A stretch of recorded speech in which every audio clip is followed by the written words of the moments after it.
expired. The chair now recognizes the gentleman from Iowa, Mr. Nunn, for 5 minutes. Thank you very much, Madam Chairwoman, and appreciate this august group coming forward to talk about both the SEC and what its impact is to a small ag state like mine in Iowa that consistently outkicks its coverage both in the financial sector and in the ag area. The SEC Chairman Gensler's watch, he has put forth an unprecedented number of rule proposals that you have all highlighted in an attempt to implement his rulemaking agenda before the 2024 election, meaning the administration, not Congress, is the one leading the charge on this or attempting to. These market-altering proposals have been pushed by the chair's own agenda, contrary to any input from industry and a lack of real economic analysis being done. Further, the chair has proposed a 63-plus sweeping new rule-making regulations that are increasingly interconnected, in conflict, and oftentimes impractical. The SEC has failed to evaluate the aggregated effects of these proposed disclosures on business, on investors, and the overall U.S. economy. In fact, the SEC's own staff highlighted several of these same concerns with the chair's aggressive agenda on a shortened comment period. That ability to really frame what we're trying to do here, and the Inspector General's statement on the SEC's management and performance challenges from last year. But still, the chair has plowed forward with a plan that could be very injurious to Americans. Any oversight questions of his agenda, even when presented by our own chairwoman and a bipartisan members of both Republicans and Democrats, have gone unanswered on things like swing pricing, and lackluster responses are an affront not only to Congress, but to my folks back in Iowa. If Congress can't get an answer, I don't understand how Americans are supposed to get an answer. So I'd like to begin with Mr. Cathari.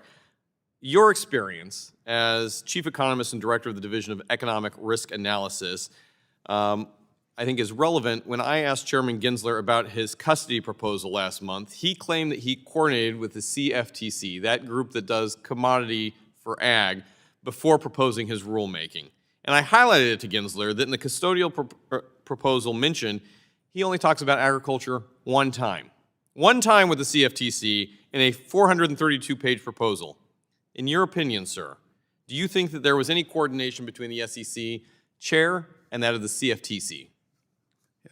Let me begin by saying that I'm a proud Hawkeye too. Go I Hawks. went to University of Iowa for my PhD, so I have my first exposure to the U.S. was in Iowa, and I'm eternally grateful for that.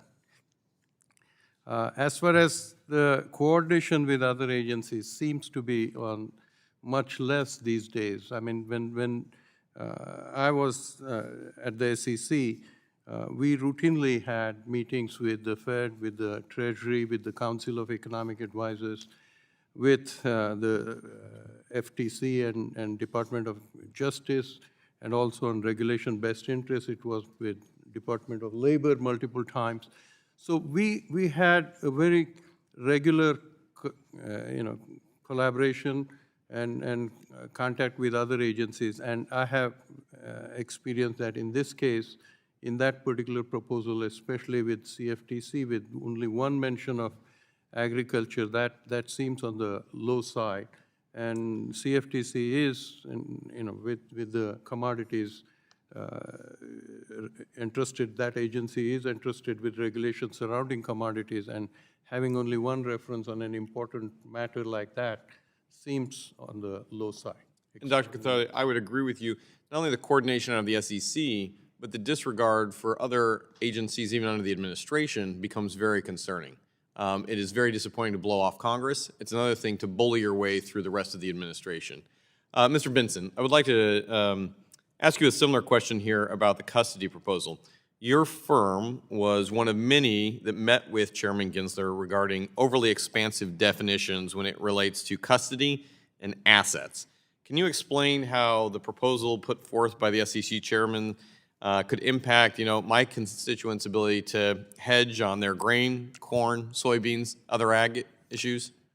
So thank you for the question, Congressman. And yes, we've met with the chair and with members of the staff, had multiple meetings, and hope to have more because of our concerns about the broad nature of the rule proposal. And to your point, it does conflict with how futures commissions merchants deal with custody issues in the futures markets, which of course the ag risk management is the bedrock of our futures industry in the U.S. And so I agree with the doctor that I think the lack of coordination really has resulted in almost inadvertently bumping into these other rules, but that ends up making bad rulemaking and has negative consequences for the end users, like the ag community. I want to thank you very much and thank the chairwoman for leading the charge on this. I yield back my time. Hopefully we can get some answers from the SEC.